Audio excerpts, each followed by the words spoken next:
Welcome to the And She Looked Up Creative Hour podcast. I'm your host, Melissa Hartfield, and I'm an artist and an entrepreneur. And yes, those two things can go together. This podcast is for the artists, the creatives, and the makers who want to find a way to make a living doing what they love.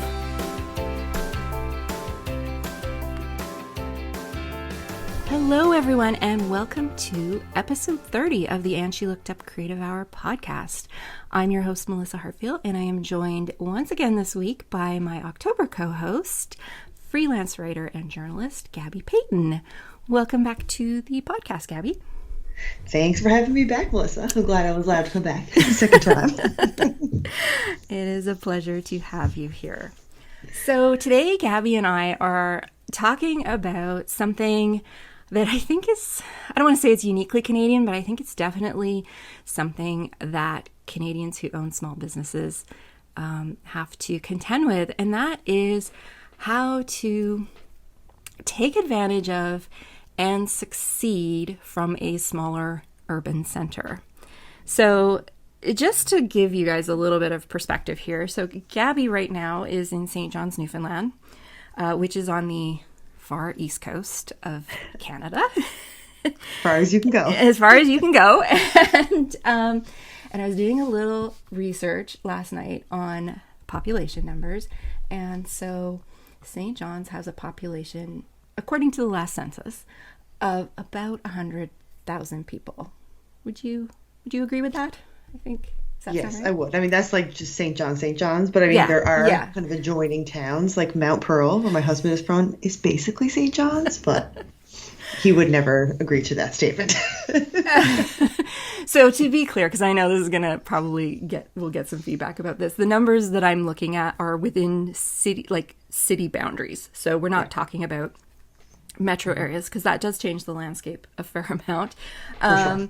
I am on the other side of the country, on the west coast, not quite as far as you can go. I'm not on Vancouver Island, but I'm on the west coast of the mainland, in a town called Delta, and we have a population of about 108,000. So I'm just a little bit bigger than St. John's.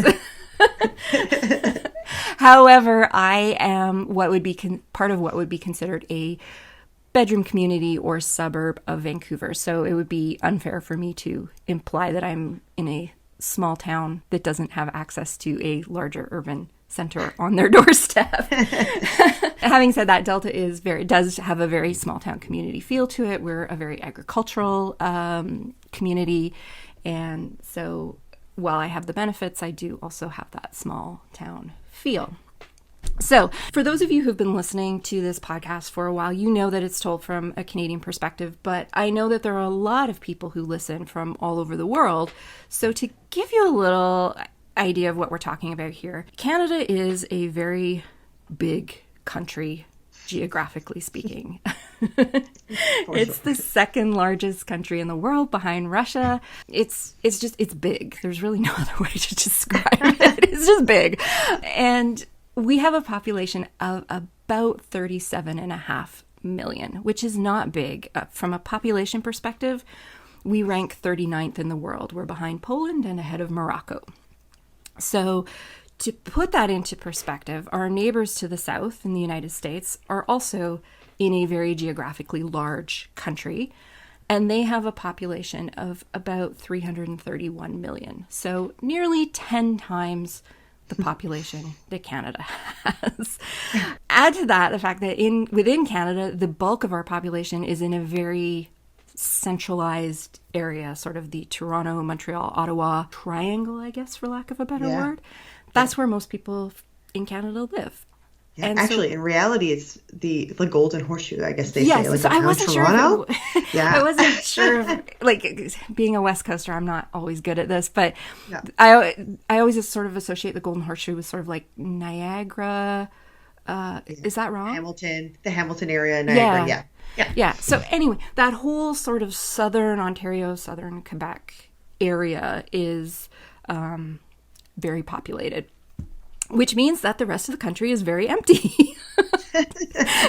Essentially, we have three major urban centers in this country, Toronto being the biggest by far. When you add in the metro areas, it's well over 6 million. Montreal is well over 4 million. And then you drop down to Vancouver at about 2 million. And even Vancouver as a city is not very big. It's only about 600,000 people. So that's kind of it. Those are our three big urban areas, and everyone who lives outside of them would be considered to be in a smaller urban area. And I think, Gabby, you and I have both spent a lot of time in Toronto, both for work and life.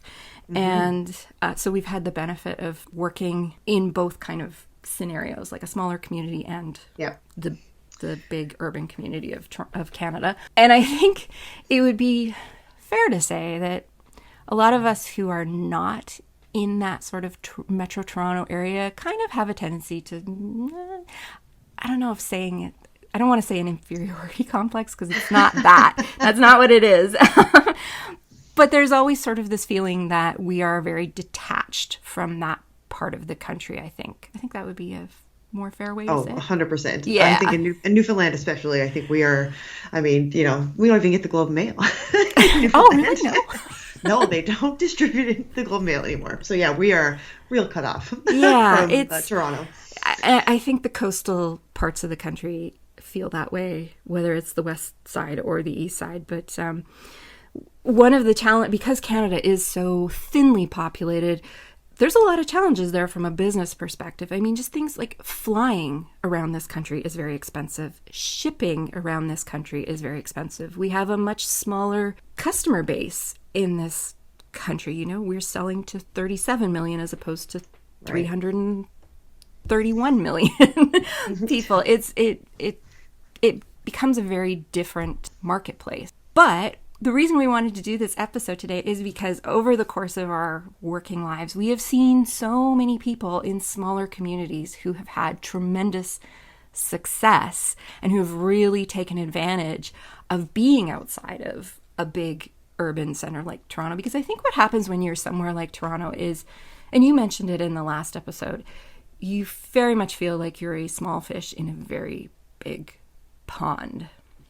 Oh, yeah, for sure. I felt like there were, a million different Gabbies with little food writers who were itching to become a critic in a major newspaper or land, a consistent gig with Blog TO or one of the bigger publications, Toronto Star. So, it definitely felt like there was so much competition. It did feel definitely intimidating for sure.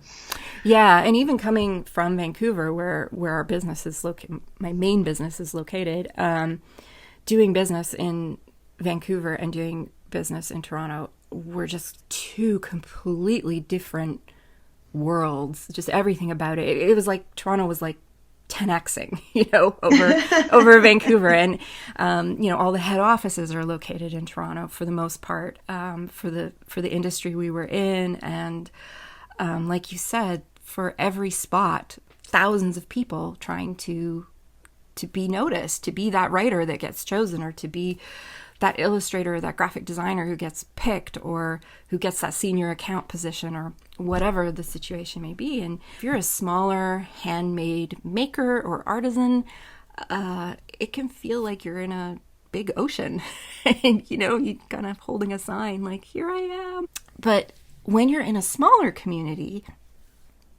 there's so many things that open up to you, because suddenly you become a big fish in a little pond, for lack of a better analogy. I know. I feel like I was thinking about this earlier this morning when I was prepping for the show, and that I just kept going back to that term, that metaphor, just because it works so well. Because, it does work so well. I mean, a big fish kind of. I almost hesitated to use it because it makes it sound like, oh, you're like this really important person and you're better than everyone else. But that's not really what we're implying here. No, we're just kind of saying that the opportunities are a little easier to get access to when you're in a smaller community. And sometimes having access to being able to write for what would be a big publication in your town is much more accessible than it would be if you were in a bigger center. And sometimes writing for those publications, although in the grand scheme of things they may be viewed by somebody from Toronto as a very small publication, they provide you with a stepping stone to getting those bigger national gigs, that you would have to fight a lot harder to get somewhere like a Toronto or a Montreal. Oh yeah, absolutely. Like, yeah, like I mean, I'm the restaurant critic for the newspaper here. I write a monthly column. I'm not lucky enough to have a weekly, but that's just, the nature of a small publication. But I always really love reviewing restaurants, but in Toronto, that was just like not attainable. That was like a 10-year goal, And Yeah. when we decided to make the move back to the East Coast, I jokingly kept saying, I'm going to take Cartwell's job when I move home. And he is the previous restaurant critic. And I joked all the time. I mean, once I got home and I, worked at Atlantic Business Magazine for a little while, but once I went freelance, I was like, no, I am going to do that. He's retired. That I'm going to take that now. So I did it. Yeah, and in Toronto, the odds of that happening, honestly, if he had been, like, say, the restaurant critic for one of the larger Toronto papers, when he retired, that job probably already would have been filled. Like, there probably would have been people jockeying for his position. Oh, for sure. Months. I wouldn't have been even like in the pool to be considered. I was in another pond. Like it's not even there. So it's yeah, absolutely. And then like you said, I mean, writing for bigger publications, I've been lucky enough to write for the CBC here pretty regularly, and that's something that again was like a bucket list publication for me. In journalism school, CBC is like on this pedestal and of achievement. So I had to have a byline, and that has given me access then to other publications, be able to say, well, I've been published in CBC, and I have a column, I'm a restaurant critic. That gives me a different level of accessibility to like larger publications that I never would have had in Toronto because I never would have had access to them. Yes, exactly. It bumps up your credibility so much in a way that would have taken you years, maybe even decades. Oh yeah, to decades reach for sure. in Toronto, and yet you're able to do it relatively quicker in a smaller location. And so that's the kind of thing we wanted to talk about today, and from a more practical perspective, because I'm sure there are a lot of people who are in smaller communities who are thinking, I'm kind of at a dead end here, my dead end. I don't want to make it sound like we're making smaller communities sound like they're not great, because they are amazing. And from a quality of life perspective, I would take a smaller community any day over a large urban center. But you might have that feeling that your options are more limited, I guess, that you have less access to things. And that's one of the things we wanted to talk about today, is how you can really take advantage of that and use it as a way to leverage yourself into these larger opportunities that you might have thought were out of reach.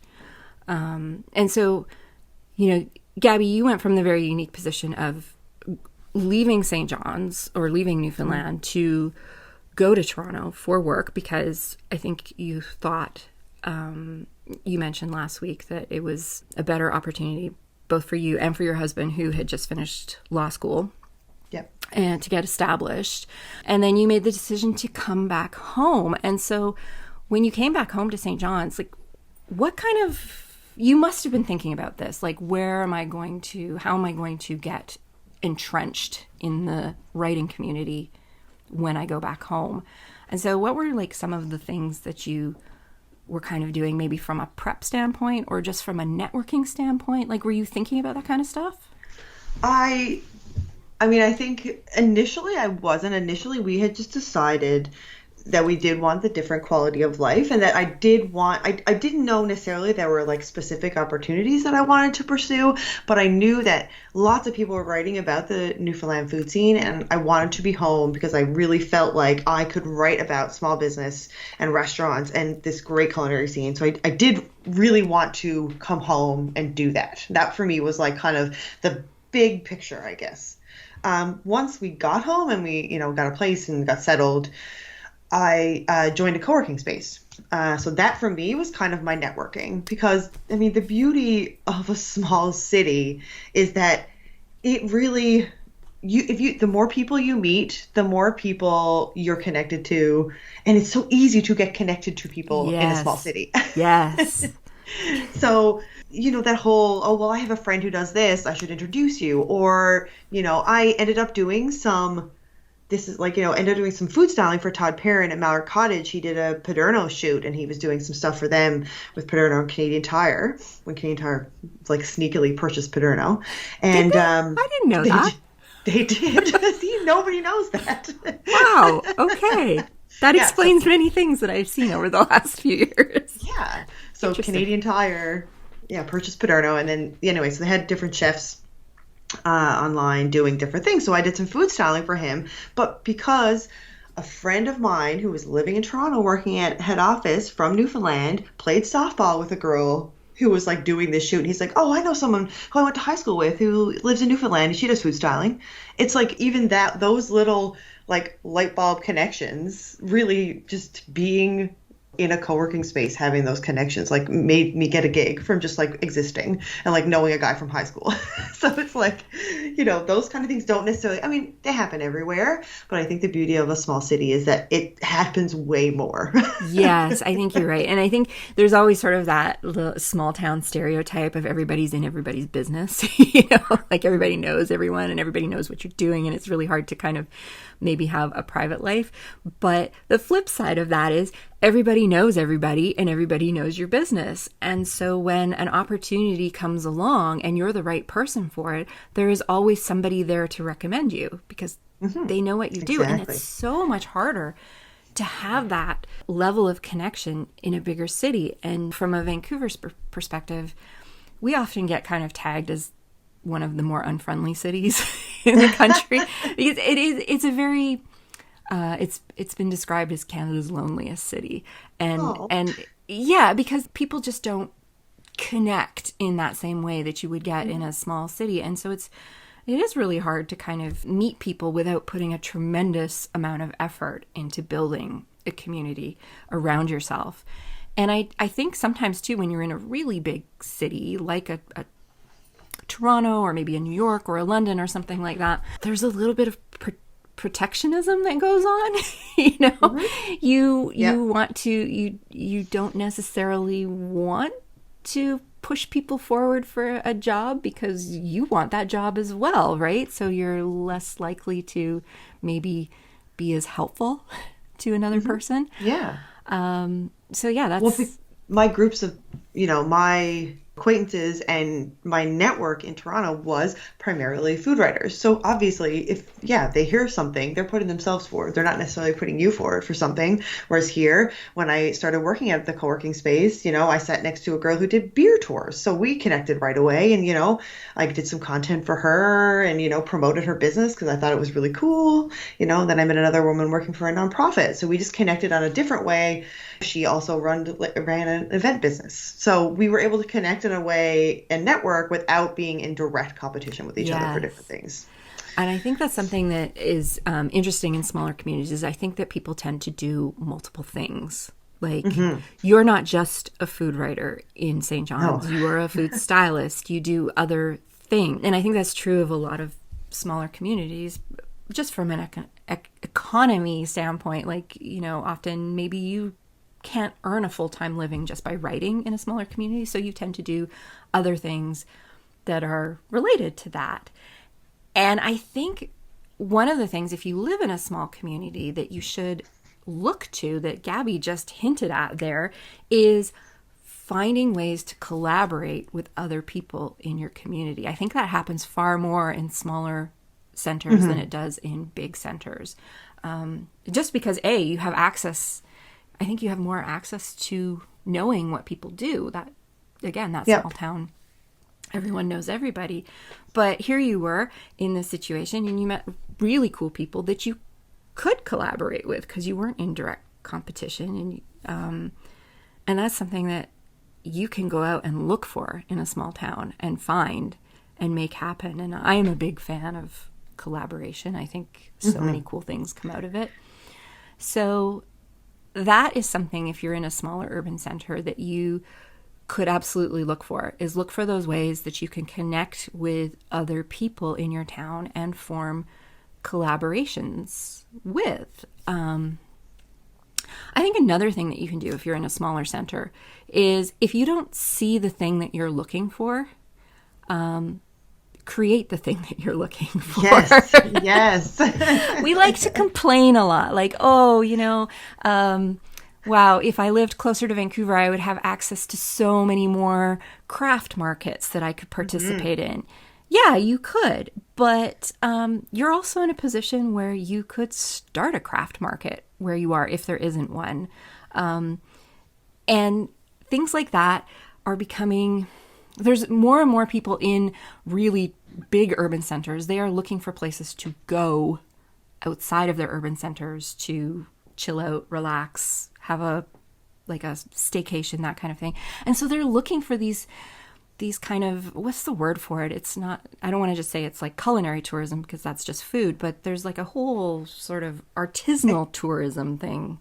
Oh yeah, experiential tourism. People Yes, want that's a better word. experiences. Yeah, absolutely.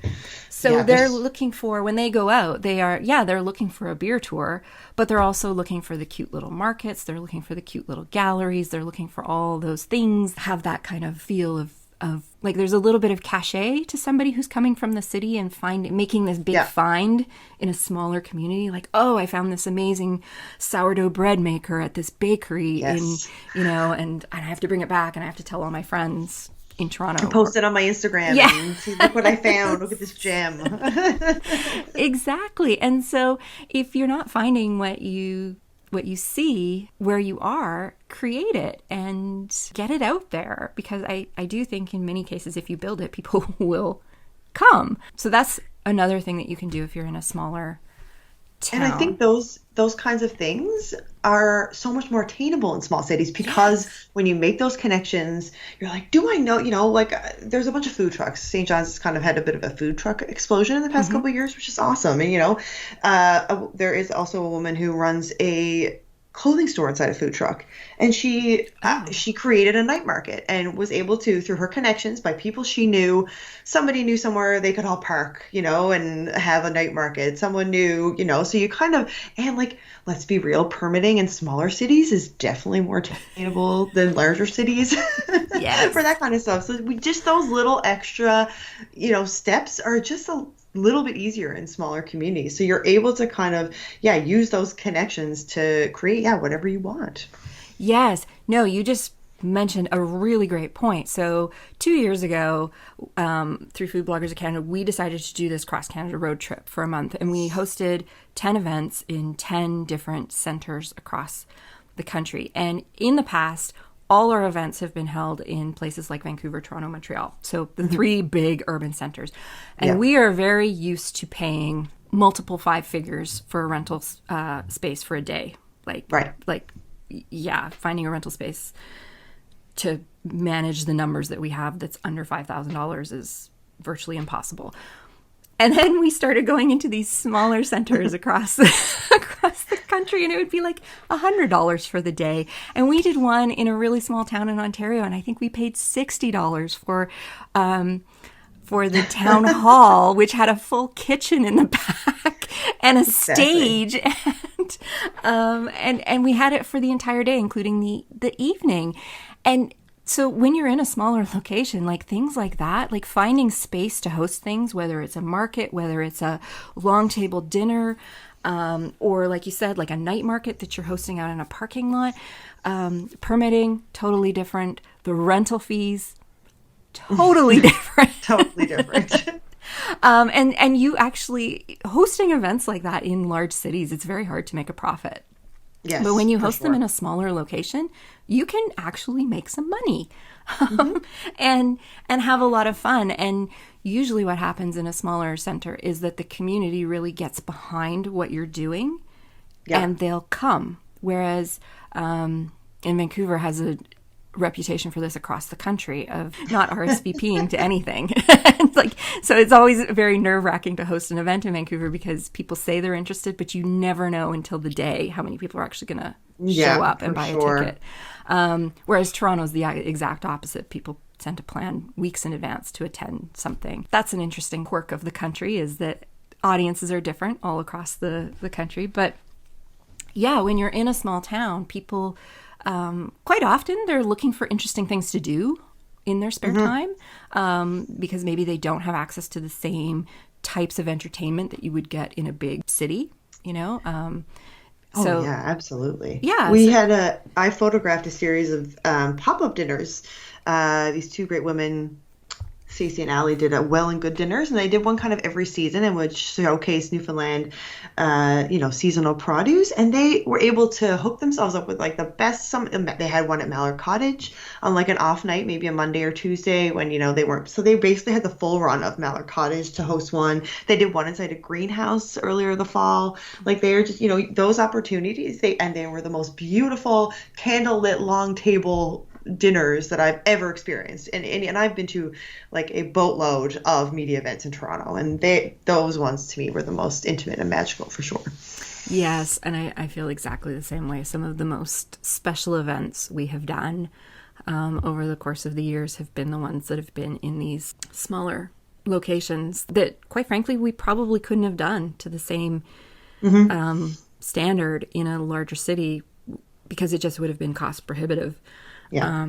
And so, yeah, if you're in a smaller location and you don't have the thing that you're looking for, the opportunity that you feel you would have in a bigger city, be the person who creates it.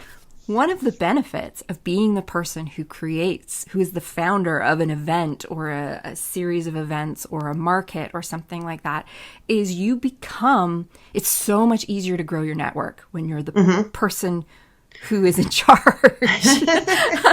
and this wasn't something I realized until we started running events, is that suddenly people who would never have under normal circumstances known who I was suddenly knew who I was, because if they want to be part of your event or they want to sell at your market or anything like that, then they find out very quickly who the person in charge is, and they want to speak to you and they want to get to know you, and you get invited to things that you might not have been invited to previously. So yeah, you have this opportunity to really grow your network. And often what happens as you grow your network is you start making inroads into those bigger urban centers, because those people that you're connecting with, you get the advantage of their connections. And so suddenly you find yourself in a situation where that person that you just met who wants to be part of your event also knows this person who runs this event in Toronto that maybe you want to be part of or something like that. So yeah, don't be afraid of being the person who starts something. You're in a similar I love that. community. And I think too, in smaller centers, people really respond to events or to creative outlets or stores that are like they are in the big city. I don't want to like demean anybody in a smaller center, but like those long table dinners were something that we could only used to see in a magazine or you would see on TV or, in Toronto. And to have those kind of things here, I think it makes people feel like really cool to be able to attend things like that and to be able to experience those things in their city, and it makes them feel like they live in a cool city. Like it's really interesting, because I think people get really excited for those kind of events and come out in droves. It is, and that's not to say that those things aren't happening in other parts of the country, but when something happens in Toronto, it tends to get a lot more press than it would if it happened in St. John's, right? And so while those things might be happening nearby, it's very possible that people in your town don't know that. They just see that it happens in Toronto. And so when somebody takes the time to do something special where they are, they want to support that because they want more of that, really. That's really what they're saying, is we want more of this. Like, we want more things that make us feel like we are important and special, and like we really have something to offer the rest of the province, the rest of the country.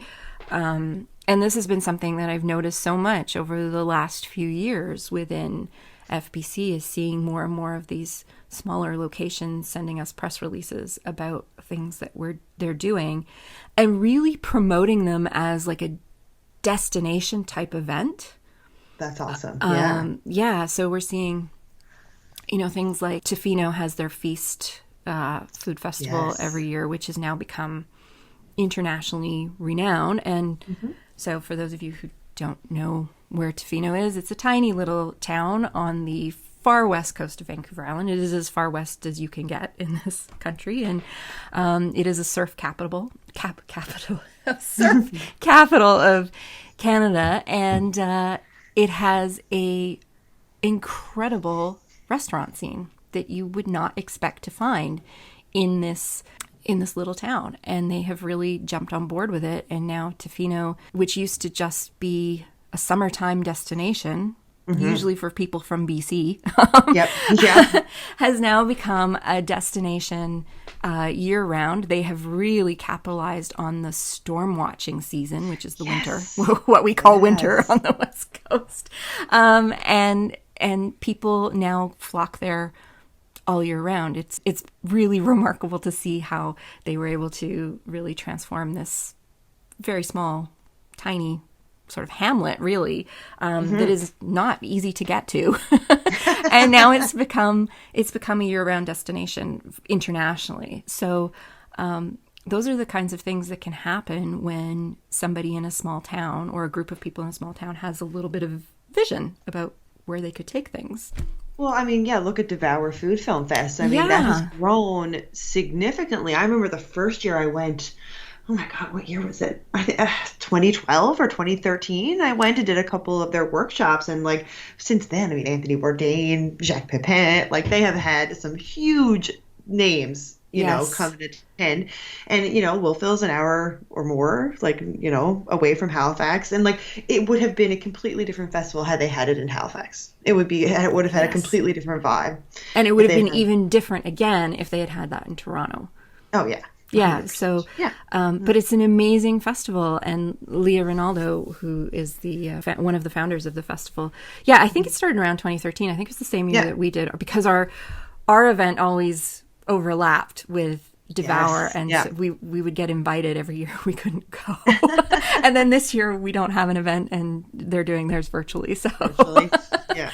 But yes, and that's something really unique where Leah and Michael just really had a vision of something they could do, and they had the faith in this small town that they could pull it off.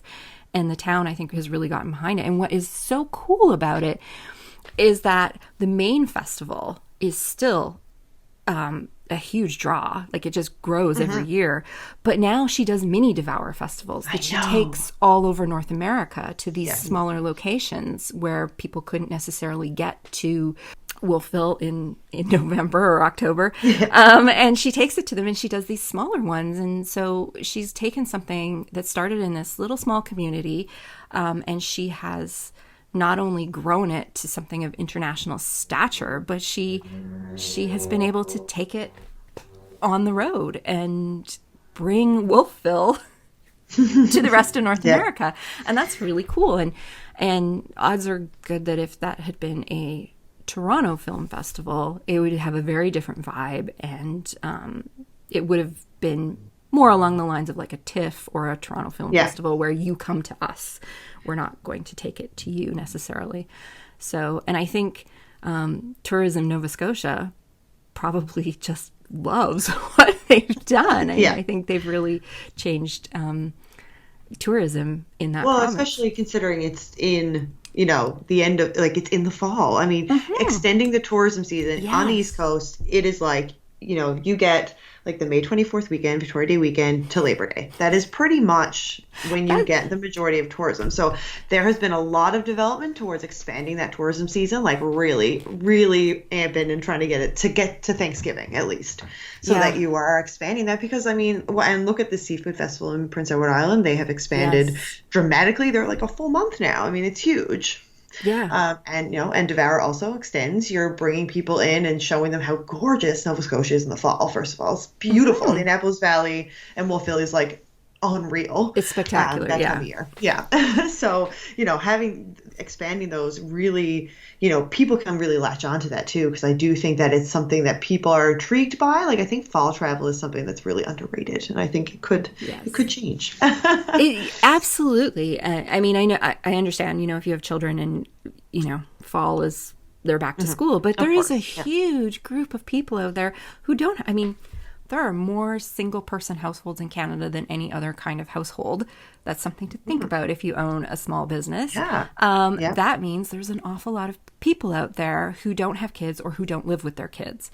And those people are very open to traveling. I go to Tofino every fall for storm watching season because I know I have the luxury of leaving in November Yep. for a week or two.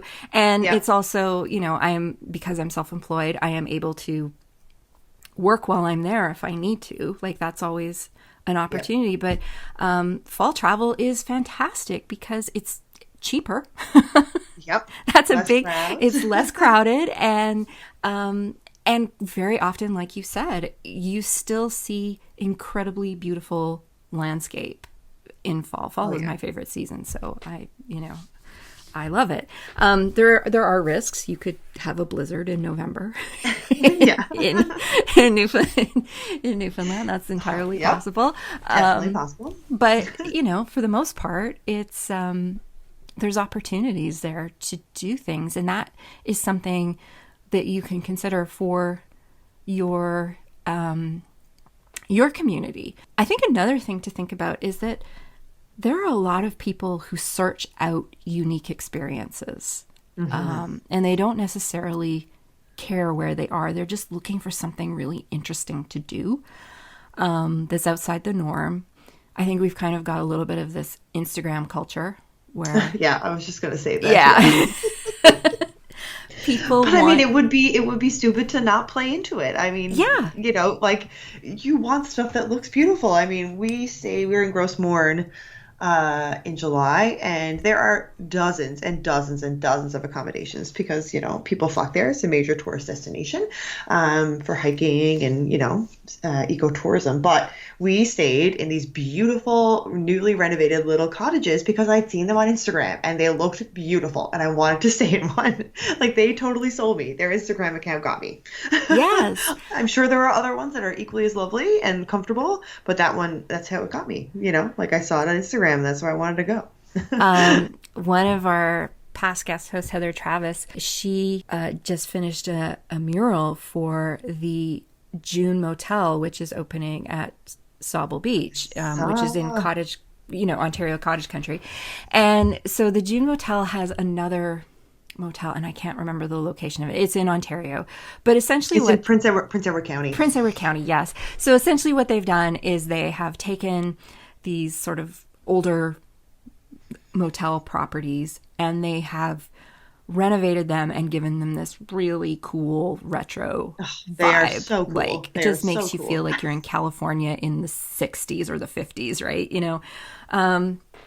And they just, their Instagram account is so fun, and it's like people want to it go is. there because they're like, oh, I saw this motel on Instagram and it's like, it's so cool looking, and I want to go there and I want to be able to take a picture of myself in the room, kind of thing. And so now they're opening a second location at Sauble Beach, and Heather got to do a really funky, cool retro wall mural for them. So again, that's just going to go on their Instagram account, and it's going to grab more people, and more people are going to want to go.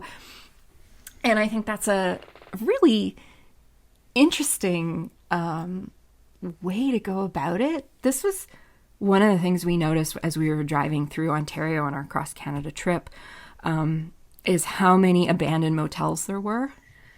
Oh, I noticed the same thing when Yes. we moved home. We drove a U-Haul from Toronto to St. John's, and I said that I was like, I need to make a coffee table book about Yes. abandoned motels in Ontario and Quebec because there are so many. We talked about the exact same thing in the van. There was 5 of us in our van driving across the country, and it was just, I was so intrigued by them because obviously at some point in Ontario's past, not too distant past, there was a need for all these motels, and I was just Yes. like, why has it changed so much? Like, is it just, were they family owned and operated, and the kids moved to the big city and didn't want to take over the hotel? And like, I'm super curious about it. I think there's a story there for somebody. You're a writer. For sure. Go, run with that. But I just thought, when she told me about the June, I didn't know about the June until she got the commission to do the mural for the second one. And that was my immediate thought, was like, oh, there's all these motels along the highways in Ontario that are just screaming out for somebody to come along and do something, like have the vision to do something with them, like the June has done with these other locations. And yeah, so that's an interesting, I'm sure there's an interesting story there somewhere with that. But all that to say is that, you know, if you have a little bit of vision, there's things you can do in your smaller community that can bring people in and can help grow it. Another one of the interesting things that I've noticed from the food blogging world is that some of the really large bloggers in Canada live in some of the tiniest cities.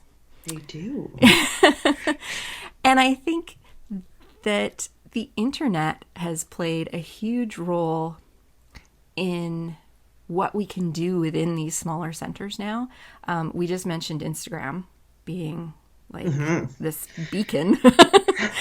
Oh, yeah. For traveling, I mean, it is like before I book a hotel now, I will go and look on Instagram and look at the photos of the tagged photos at a hotel just to see, because that's like, to me, something that I value now, because I want to see what it looks like. You know, TripAdvisor, whatever. But like, you know, like Instagram's more fun. Instagram now plays such a crucial role in food and travel and so many different things. Beauty, like it's insane. It does, and just travel and food for sure. But even if you're a maker, like artisanal product accounts, I follow so many of them. Like it's what's, you know, stuff that I can't afford, that I don't need, that but it's so beautiful. I mean, I want to be able to touch it and look at it, and and maybe one day when I have a little more money, I will buy it or something. But I guess maybe it's aspirational, I guess is the word I'm looking for, is that you're seeing all these things and it's very aspirational and it's very beautiful and aesthetically pleasing. And yeah, so this is where things like the internet can make you become very close to people, even though you may feel very far away.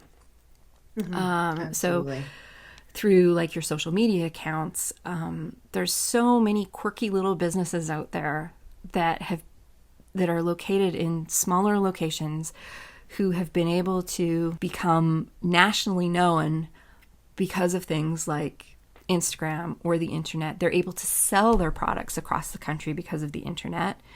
And I think that's something the pandemic has really made a lot of small maker businesses rethink their business model. For a lot of us, craft fairs and markets this holiday season are not existing. They're just gone.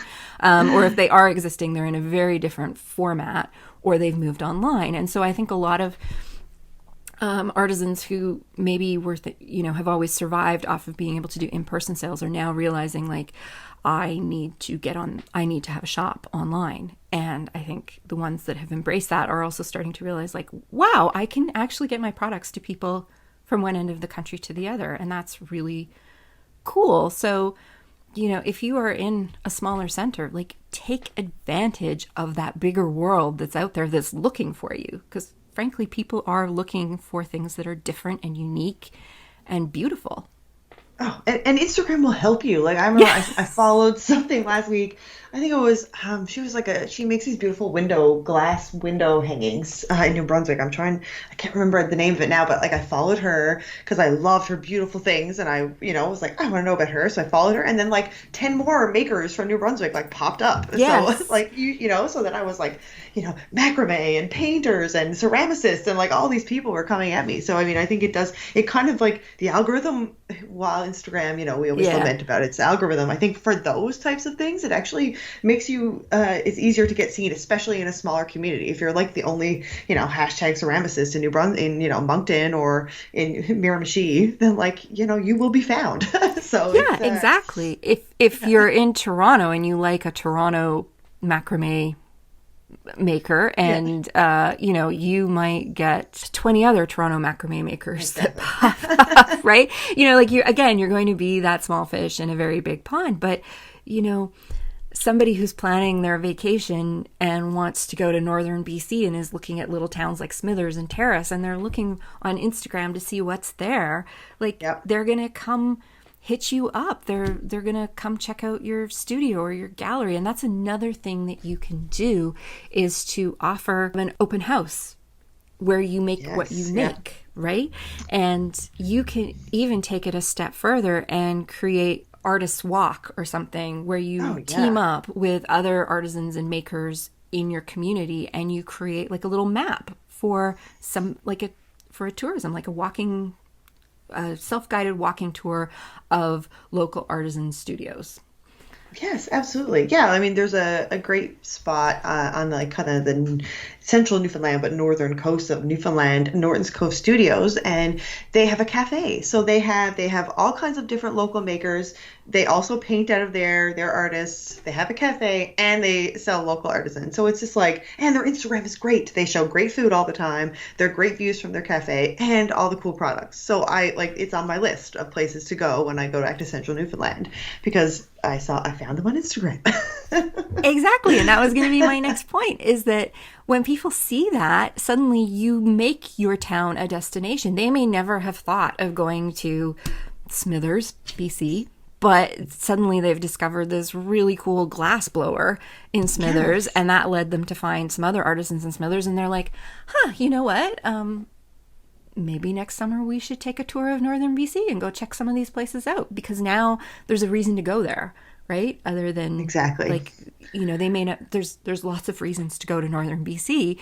But I think a lot of people in BC would think of it as more of a vacation for somebody who's very outdoorsy, right? Right. But now all Right. of a sudden, there's all these other things that can be done while you're up there, as well as being outdoorsy. So you can make it into a bigger family vacation where you're, you and your partner or your spouse are suddenly, there's things for both of you to do, right?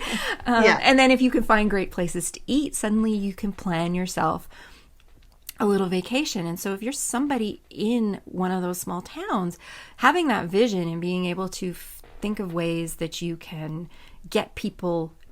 bring people to you. Yeah.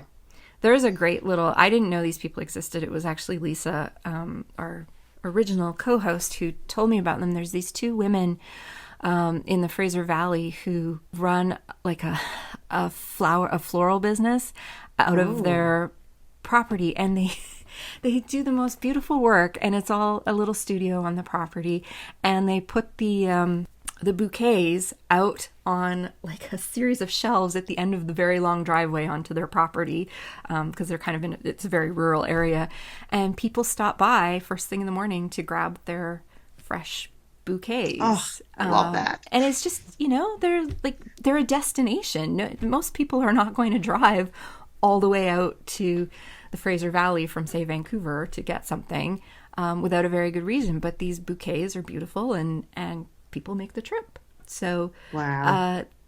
use things like Instagram to your advantage to get people to come to you, because they will. If it tickles their fancy, they'll make the trip.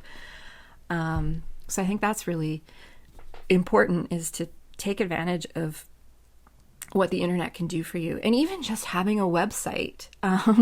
Take advantage of Google and SEO. Like, Google will make it easy for people to find you. But you I know have nobody wants to talk on the phone anymore. No, they don't. They don't even want to I don't email wanna call you. you. They just they want to Google it, and they want you to be on like Instagram or TripAdvisor, or Airbnb or whatever, Yeah. all those sites. They've all now gotten into, accommodation is still at their core, but they've all branched out into these other things that people can do while they're there. So let people know that you're there. They can't find you if you don't put yourself out there. And so I think now, when you get into this stage of being a smaller business and really taking advantage of the internet, that's why some of these bloggers who are so successful are in small towns. They're not just using the internet to get their content out there. Suddenly the internet has given them access to things they couldn't get before. That really interesting ingredient that, quite frankly, their local grocery store is not going to carry. Now they can buy it. They can get it via Amazon. They can get it from specialty markets. They can have it shipped to them. Amazon Prime, they can have it shipped to them in a couple of days, right? Depending on where you live. But so suddenly the playing field has evened out. and you don't need to be in that big city to have access to that great little Yes. Middle Eastern market or that great little Korean market or those types of places to get those interesting ingredients or those interesting supplies. They're right there. Same as an artist. If you're in a small town and you don't have an art supply store, like you you go online and you have access to everything. And so I think that is something that has really leveled out the playing field. Although in Canada, there is still some significant areas where internet access is not as good as it could be. Or shipping. Amazon Prime here means like 3 days. 3 days, yeah. So It's usually 2 days for me, and Yeah. I'm right next to Vancouver. I'm right on the U.S. border, so it's not even like we don't have an open U.S. border at the moment, so it's a little bit different. But yeah, there's all these different ways that you can take advantage of being in these smaller centers. And one of the things we were talking about before we started the episode is that we have seen a lot of our colleagues and peers who are in these smaller locations who have started out, say, writing for the local paper or working at a smaller restaurant and becoming quite successful within their community. And they have been able to use that as a stepping stone to these bigger publications. And sometimes it's almost an advantage over somebody who's starting at the bottom in, say, Toronto or Montreal. Is if you can come from one of these smaller centers, but you've already got the resume behind you, and you've started to make those connections with those bigger city publications. And this is something that you had kind of mentioned you had been able to do, although the pandemic stepped in the way. it did. Yeah, so you've had the opportunity to work for a smaller publication. You're the restaurant critic. Like, you're not even just a freelance writer who writes for them occasionally. You're the restaurant critic for the Telegram in St. John's. And so that gives you a level of professional clout. 100%. Yeah. It feels like I was typing it in my little Twitter, profile, and I was like, it felt so good. It feels real cool. It's something that I never thought was attainable, so yeah. And I've gotten to be on the radio for CBC here and do a bunch of different things that I would never have been able to do because, I went on talking about traveling or, food and different things. I've gone on and spoken about those things. And so I've never been able to do that in Toronto. Like, it just doesn't happen the same way. Yeah. And you've been able to parlay it into some bigger writing gigs that are quite coveted in this country. And then, as I mentioned, the pandemic has kind of stepped in the way of that. But that's how you do it. So if you are in one of these smaller communities and you're dying to write for like a Canadian Living or the food and drink magazine that comes out of the LCBO, LCBO. or something like an En route magazine or any of those publications that are really quite coveted in the food and drink space, which is where we both kind of have our background in. The way to do it is you don't need to move to Toronto to do that. No. But what you need to do is you need to start out by approaching your local publication and saying, you know what, like you did, the fellow retired, and you're like, I'm here for the job. Yeah, like I said last week. Yeah, I literally exactly. sent an email, and the heading, like the email subject line was, St. John's needs a food critic, and it should be me, and this is why. Like, that's what I did. And you approached a newspaper that had a food critic, so they were already, they got the idea of what a food, but if you're in a smaller town and maybe they don't have a restaurant critic, maybe you need to tell them that they need to have a restaurant critic. Like, you know what? You're putting out this 6-page newspaper every week. Why don't we make it 7 pages and we add a restaurant column or something like that? Like, you're more likely to have a lot more success convincing a small town newspaper editor to bring in a restaurant column than you are to go to a big town newspaper editor and say, hi, you don't know me, but I think you need Yeah. a restaurant column, and I think I should write it. Yeah. Well, I Right. mean, imagine if I had sent that email to like the Globe and Mail when Chris Smith left. Like they would have laughed on my face. Exactly. Although I do know of somebody who approached Food Network, their Mhm. website, and basically said, all your restaurant content for this particular city that I'm in is completely out of date. You need Oh, me that's great. to update it for you. And they bought it. Right? It's like, and this was somebody who had a ton of writing experience in their city. Like they had, again, they had the pedigree behind them. They had the qualifications, and they had the portfolio to back it up. And this is where I've seen this happen, where people are like, well, I don't want to write for my local paper because they don't pay, or the pay is very little. And that's not what this is about. This is about getting those bylines on your portfolio so that you can go show those bigger editors, like, I've done the work. Like I've Absolutely. written, I know how to deal with deadlines. I know how to write the articles. I know how to draw people in, and I'm qualified. And so we've seen a lot of people, like I said, within our peer group who have taken these smaller gigs, and it has allowed them to write for bigger publications. Like I've seen several people from smaller locations who've written in the Globe and Mail. They've gotten Yeah. not like a regular column or anything, although in a couple of cases it has been a regular column, but for many of them it's just a guest piece in the weekend edition, Yep. their big Yep. life section. And that's because they have written for these smaller publications, and they've been able to get noticed and come to an editor and say, here I am, this is what I've done, and this is my idea, and kind of thing. So it almost lets them leapfrog over those people who are sort of sitting at the bottom, just starting out in Toronto, right? And So I don't think either, I mean, having that kind of cloud or qualification, I don't think, even to step into, I mean, going back to my realm, the journalism world, I mean, I don't think you don't need a journalism degree either. I mean, we've seen a lot of bloggers who have had really successful blogs, and then they've transitioned into writing for newspapers and absolutely. attaining a journalistic, life and being able to make a living doing those things without having gone to journalism school or spending time in Toronto, twiling away writing for the Toronto Star or whatever. I mean, you don't, Absolutely.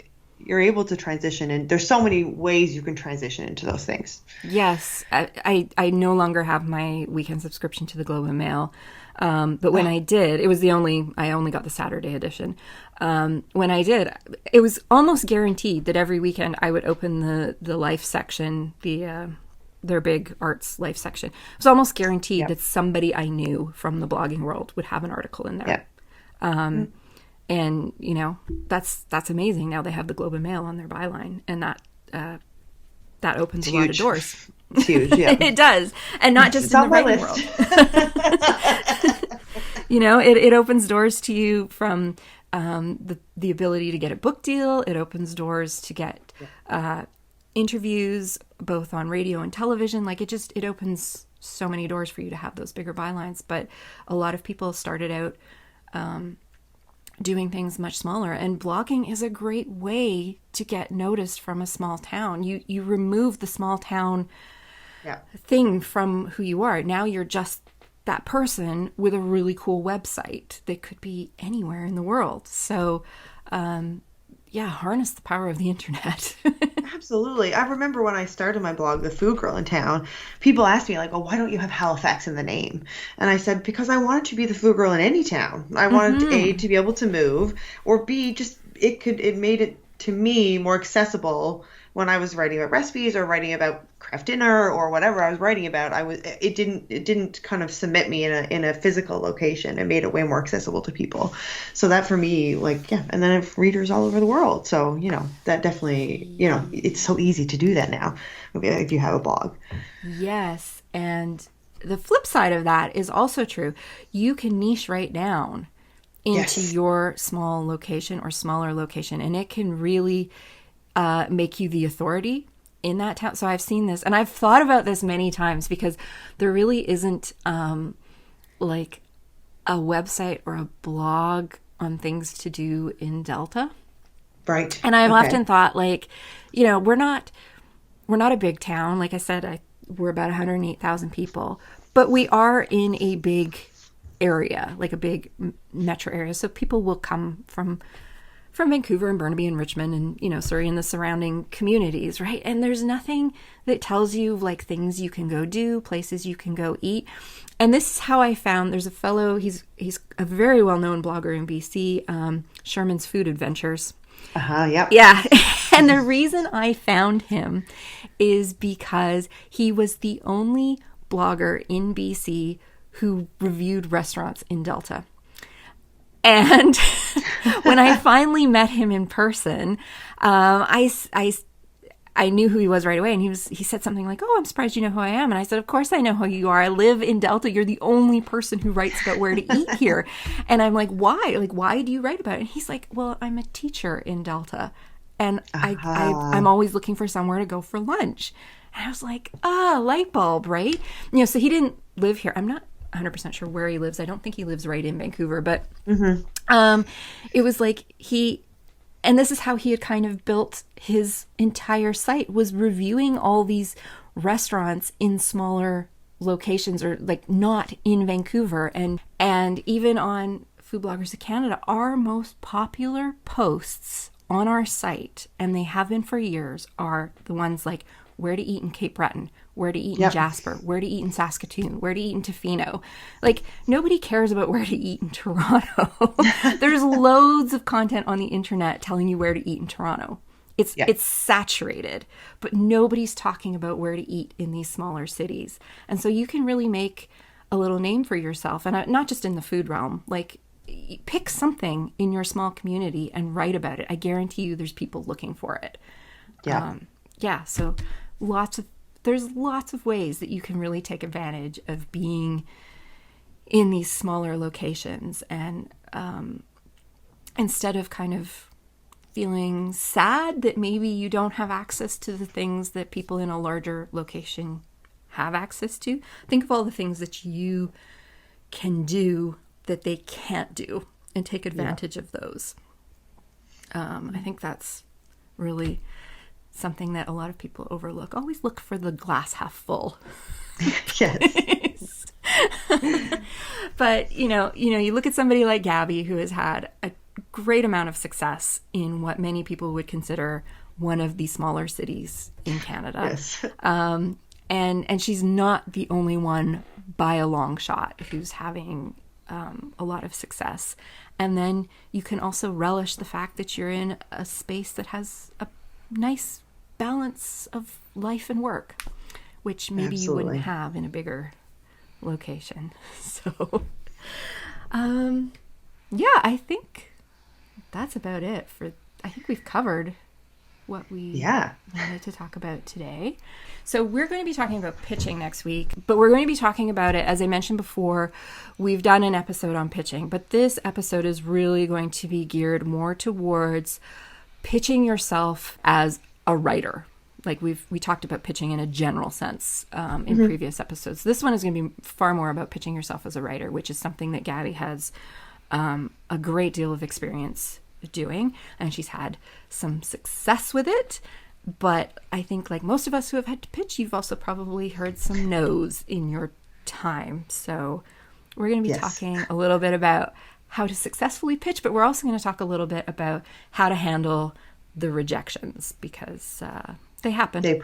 They outweigh. They do. They far outweigh. I was trying to be positive about it here, but let's be real. That's okay. We have to just accept that that's a thing and then move on. Yes. So if you're going to pitch, you have to get good at hearing the word no. But Gabby's going to help us out with giving us some tips on how you can hear the word yes a little more frequently. So that's it for this week, everyone. Thank you so much for joining us, and we will talk to you all next week. Thank you so much for joining us for the And She Looked Up Creative Hour. If you're looking for links or resources mentioned in this episode, you can find detailed show notes on our website at andshелookedup.com. While you're there, be sure to sign up for our newsletter for more business tips, profiles of inspiring Canadian creative women, and so much more. If you enjoyed this episode, please be sure to subscribe to the show via your podcast app of choice so you never miss an episode. We always love to hear from you, so we'd love it if you'd leave us a review through iTunes or Apple Podcasts. Drop us a note via our website at andshelookedup.com or come say hi on Instagram at andshelookedup. Thanks for listening, and we'll see you next week.